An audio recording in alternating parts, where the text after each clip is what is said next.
واقعہ سنیے کربلا کا ایک نیک شخص جس کی دکان کربلا میں تھی، عطر بیچتا تھا، تسبیحیں، سجدگاہیں، لوگ آتے تھے اس سے لیتے تھے، بوڑھا شخص، پورے کربلا میں مشہور کہ اس سے بڑا کوئی تہجد گزار نہیں ہے، لوگوں نے زبان سے کبھی جھوٹ نہ سنا، غیبت نہ سنی، ہمیشہ نیکی کی باتیں اور نیکی کی باتیں کرتا۔ حرم امام حسین کا ایک خادم جو خدام کا لیڈر ہوتا ہے، اس کا انتقال ہو گیا۔ خدام نے میٹنگ کی کہ اب ہمیں ایک نئے خادم کا انتخاب کرنا ہے، کس کا انتخاب کریں؟ تو سب نے کہا وہ جو عطر فروش، نام مجھے یاد نہیں، شیخ حسن یا کوئی نام تھا، وہ سب سے بڑا نیک ہے، متدین ہے، پورے کربلا میں مشہور ہے کہ اس سے بڑا کوئی نیک نہیں۔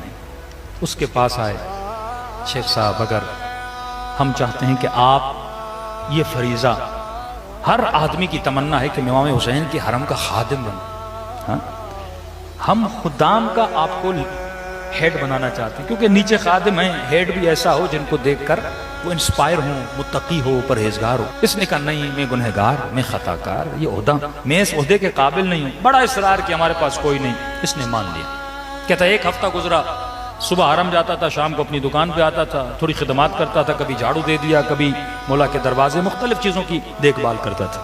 ایک ہفتے کے بعد کیا دیکھا، مولا کے حرم کے صحن میں شور شرابہ بپا ہے۔ دوڑا آفس سے نکلا، صحن میں آیا، بھائی کیا ہوا ہے؟ دیکھا ایک خاتون ہے جو چیخ رہی ہے، خادموں کو ڈانٹ رہی ہے۔ آیا، میری بہن مسئلہ کیا ہے، کیا ہوا ہے؟ کہا آپ کیسے خادم ہو، آپ کی ڈیوٹی کیا ہے؟ یہاں ظاہر امام حسین کی حفاظت ہو، اس کے سامان کی حفاظت ہو، میں مولا کے حرم میں آئی ہوں اور یہاں پہ میرا پرس چوری ہو گیا ہے، میرا پیسہ، میرا سب کچھ اس پرس میں تھا۔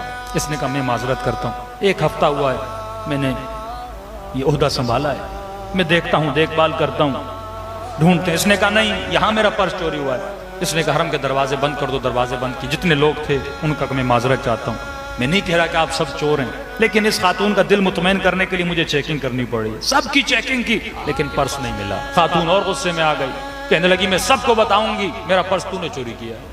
بندہ خدا میں نے کیسے چوری کیا؟ کہ تمہاری ڈیوٹی ہے کہ میرا پرس مجھے ڈھونڈ کے دو، اگر نہیں ڈھونڈ کے دو گے میں شور و شرابہ کروں گی۔ اس نے کہا امام حسین کی ظاہر ہو، مجھے 3-4 دن کی مہلت دو، میں تمہارا پرس تمہیں ڈھونڈ کے دے دوں گا۔ خاتون نے کہا ٹھیک ہے، چلی گئی اپنے ہوٹل پر۔ 3 دن کہتا ادھر ادھر بہت ڈھونڈا لیکن خاتون کا پرس نہیں ملا۔ کہتا 3 دن کے بعد مولا سے توسل کے، مولا میں تو عہدہ سنبھالنا ہی نہیں چاہتا تھا، اگر شروع سے میری بدنامی ہو گئی، یہ خاتون آئے گی پھر بدنامی کرے گی، مولا آپ کا حرم، آپ کے ظاہر، آپ ہی بتائیے میں کروں تو کیا کروں؟ کہتا رو رو کے سو گیا، خواب کے عالم میں ایک منظر دیکھتا ہے۔ کیا دیکھتا ہے کہ حرم امام حسین ہے، اس حرم امام حسین پر ایک چھوٹی سی کرسی ہے، اس کرسی پر خود سید الشہداء کھڑے، امام حسین کھڑے، ظاہر زیارت کر رہے ہیں۔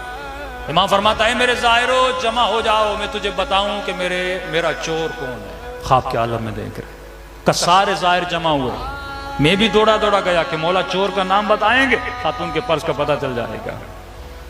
لوگوں نے کہا مولا چور کون ہے؟ امام نے فرمایا میرا چور یہ شیخ ہے، اس نے چوری کیا ہے۔ کہتا مولا کے قدموں میں گرا۔ میں نے کہا مولا میں نے کب آپ کی چوری کی؟ مولا میں نے کب اس خاتون کا پرس چرایا؟ آپ تو بہتر واقف ہیں، میں نے چوری نہیں کی۔ امام نے کہا میں پرس کی بات نہیں کر رہا۔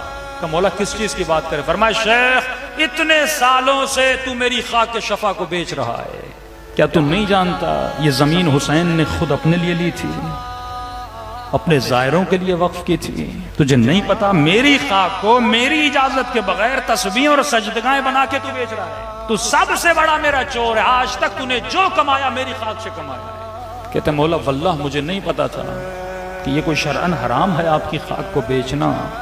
فرمایا شیخ جتنا مال میری خاک سے کمایا ہے میرے زائروں کو پلٹا دے۔ رہی بات اس خاتون کے پرس کی، فرمایا میرے حرم کے باہر ایک فقیر بیٹھتا ہے، اس نے اس خاتون کا پرس چرایا ہے، لیکن تجھے حق نہیں تو اس کی عزت کو پامال کرے۔ فقیر بھی ہے تو حسین کے در کا فقیر ہے۔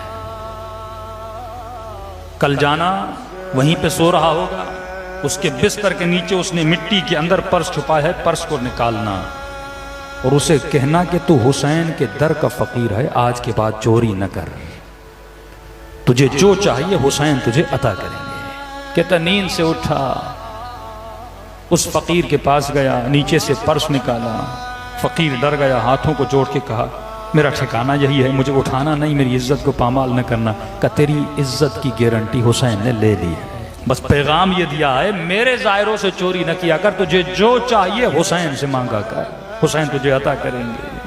اس خاتون کو بلاتا ہے، اسی کیفیت میں جس کیفیت میں امام حسین صحن میں کھڑے تھے، شیخ کھڑا ہو جاتا ہے، کہتا ہے لوگوں جمع ہو جاؤ، میں تجھے بتاؤں حسین کا چور کون ہے۔ ازالے گناہ، گناہ کیا ہے، گناہ کا پتہ چلا، اب خود اپنے گناہ کا ازالہ کر رہا ہے۔ یہ ہے اپنے نفس کو رون دینا، یہ ہے اپنے گناہ سے معافی کر لینا۔ اگر ایسا نہ کرتا بھائی لوگوں کو پتہ چلے گا میری عزت کا کیا ہوگا، میری آبرو کو کیا ہوگا۔ عزت دینے والا خدا ہے، آبرو دینے والا خدا ہے۔ کیا لوگ تجھے عزت دیں گے، لوگ تجھے آبرو دیں گے؟ وہیں پر کھڑا ہو گئے، کہنے لگا لوگوں جمع ہو جاؤ، میں تجھے بتاؤں حسین کا چور کون ہے۔ لوگ جمع ہو گئے، اس نے کہا حسین کا سب سے بڑا چور میں خود ہوں۔ لوگوں نے کہا شیخ تو متدین ہے، تو نمازی ہے، کیوں خود پہ بہتان لگا رہا ہے، ہم جانتے ہیں تجھ سے بڑا نیک کوئی نہیں ہے۔ کہا تجھ سے زیادہ مجھے حسین جانتا ہے، حسین مجھے جانتا ہے کہ میں کیا ہوں، میں نے کیا کیا ہے۔ آقا نے خواب میں کہا تو میرا چور ہے، اتنے سال سے میں نے حسین کی تربت کو بیچا ہے جس کی اجازت نہیں ہے۔ لہٰذا اے لوگوں جس کو پتا ہے، جس نے مجھ سے لی ہے، آ کر مجھ سے پیسے واپس لے لیں۔ کہتے ہیں کہ ڈیلی بیسس پہ لوگ آتے تھے، شیخ پیسے دیتے رہتے تھے۔